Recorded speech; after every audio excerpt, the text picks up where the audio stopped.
किसानी हो, वकालत हो, सरहद पर दुश्मन देश की सेना का डटे रहकर मुकाबला करना हो या फिर राजनीति में अपने प्रतिद्वंदियों को धूल चटाना हो, बाबू हुकम सिंह कभी पीछे नहीं रहे। हर फील्ड में बाबू हुकम सिंह का डंका बजता रहा और अंतिम सफर में भी वे लोकसभा सांसद के रूप में दुनिया को अलविदा कह गए। बाबू हुकम सिंह जनता के लिए अफसरों को फटकारने और पब्लिक की आवाज बुलंद करने में भी अग्रणी भूमिका निभाते थे। गजब वक्ता के तौर पर पहचान रखने वाले हुकम सिंह अपने जिले से लेकर प्रदेश की राजनीति में भी बड़ा कद रखते थे और कई बार सरकार बनवाने में भी उनका बड़ा रोल रहा।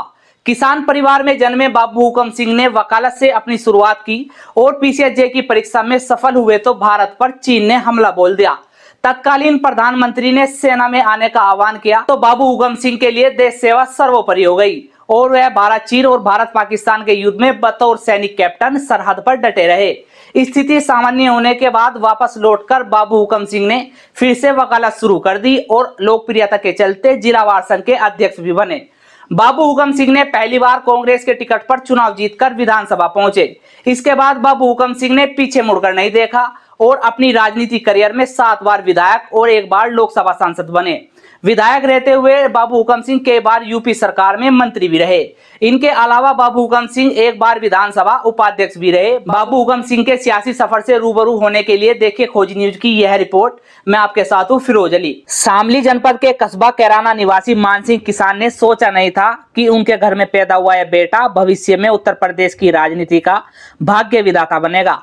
5 अप्रैल 1938 में पैदा हुआ यह बालक बाबू हुकम सिंह के नाम से कैराना से लेकर लखनऊ से राज गलियारों तक में अपना विशिष्ट स्थान बनाए हुए था। बाबू हुकम सिंह बचपन से ही कुशाग्र बुद्धि के बालक रहे। पढ़ाई में उनकी रुचि को देखते हुए उन्हें इलाहाबाद उच्च शिक्षा ग्रहण करने के लिए भेज दिया गया, जहां से उन्होंने BA LLB की डिग्री हासिल की। इसी बीच जैसे ही बाबू हुकम सिंह 22 वर्ष के हुए तो 13 जून 1985 को रेवती सिंह से उनका विवाह संपन्न हो गया।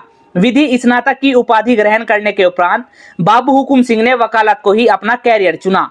उन्होंने उस समय के विख्यात अधिवक्ता ब्रह्म प्रकाश से वकालत की ट्रेनिंग ली और वर्ष 1962 में उन्होंने स्वतंत्र रूप से वकालत शुरू कर दी। इसी बीच उन्होंने पीसीएसजे की परीक्षा दी जिसमें वह सफल हो गए थे। इससे पहले कि बाबू हुकम सिंह न्यायिक मजिस्ट्रेट बनते, भारत पर चीन ने हमला बोल दिया, जिसके परिणाम स्वरूप भारत माँ की रक्षा का सवाल बाबू हुकम सिंह के लिए सर्वोपरि हो गया। तत्कालीन प्रधानमंत्री जवाहरलाल नेहरू ने राष्ट्र के नाम संदेश में नवयुवकों से भारत माँ की रक्षा के लिए आगे आने का आह्वान किया। पंडित जवाहरलाल नेहरू की भावुक स्पीच सुनकर बाबू हुकम सिंह वर्ष 1962 में भारतीय थल सेना में चले गए, जहां वह अफसर के रूप में तैनात रहे। भारत चीन युद्ध समाप्त होते ही पाकिस्तान की ओर खतरे के बादल मंडराने लगे। वर्ष 1965 में भारत पाकिस्तान के बीच भीषण युद्ध हुआ और उस समय बाबू हुकम सिंह पूंछ राजौरी सेक्टर में कैप्टन के रूप में तैनात थे। इस युद्ध में उन्होंने अपने अदम्य साहस का परिचय दिया। चूंकि बाबू हुकम सिंह ने देश पर छाए संकट के बादलों का सामना करने के लिए फौज की वर्दी पहनी थी, लिहाजा हालात सामान्य होने के बाद वह कैप्टन पद छोड़कर वापस मुजफ्फरनगर आए और वर्ष 1969 में उन्होंने दोबारा वकालत शुरू कर दी। थोड़ा समय में ही बाबू हुकम सिंह वकीलों के बीच लोकप्रिय हो गए। उन्होंने वर्ष 1970 में जिला बार संघ के अध्यक्ष का चुनाव लड़ा, जिसमें वह निर्वाचित हुए। बाबू हुकम सिंह की राजनीति में कोई रुचि नहीं थी, वह वकालत में ही स्थापित होना चाहते थे और विख्यात अधिवक्ता बनने की चाह रखते थे। इसी दशा में उनके जीवन में एक ऐसा मोड़ आया जब वह राजनीति सफर शुरू करने वाले बाबू हुकम सिंह अंतिम सफर तक उस दिशा में अग्रसर रहे। वर्ष 1974 में वह अपने व्यक्तित्व के कारण काफी लोकप्रिय हो चुके थे। वकालत के साथ साथ वह सामाजिक आंदोलनों में भी हिस्सा लेते थे। उनकी लोकप्रियता से प्रभावित होकर कांग्रेस तथा भारतीय क्रांति दल दोनों ने ही उन्हें विधानसभा चुनाव लड़ने का निमंत्रण दिया। काफी जद्दोजहद के बाद उन्होंने कांग्रेस के टिकट पर चुनाव लड़ने का मन बनाया और वह चुनाव जीतकर पहली बार विधायक बने।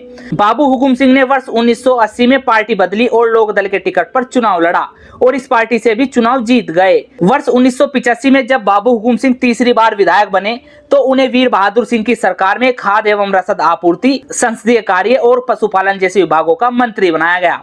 इसके बाद जब नारायण दत्त तिवारी मुख्यमंत्री बने तो उन्होंने बाबू हुकम सिंह को राज्य मंत्री के दर्जे से उठाकर काबीना मंत्री का दर्जा दिया था। इनके अलावा बाबू हुकम सिंह को 1981-82 में लोक लेखा समिति का अध्यक्ष भी बनाया गया था। बाबू हुकम सिंह वर्ष 1975 में उत्तर प्रदेश कांग्रेस समिति के महामंत्री भी रहे। 1980 में लोकदल के अध्यक्ष बने और 1984 में वे विधानसभा के उपाध्यक्ष भी रहे। वर्ष 1995 में बाबू हुकुम सिंह ने भाजपा के टिकट पर चुनाव लड़ा और चौथी बार विधायक बने। कल्याण सिंह और राम प्रकाश गुप्ता की सरकार में वह मंत्री रहे। 2007 में हुए चुनाव में भी विधानसभा पहुंचे। बाबू हुकुम सिंह अपने राजनीतिक सफर में 7 बार विधायक और 1 बार लोकसभा सांसद रहे। वर्ष 2014 के लोकसभा चुनाव में भाजपा के टिकट पर कैराना लोकसभा सीट से चुनाव लड़ा और वो चुनाव भी बाबू हुकुम सिंह जीत गए। सांसद रहते वक्त ही बाबू हुकुम सिंह सांस में तकलीफ होने के कारण 3 फरवरी 2018 को उन्होंने अंतिम सांस ली और दुनिया को अलविदा कह गए।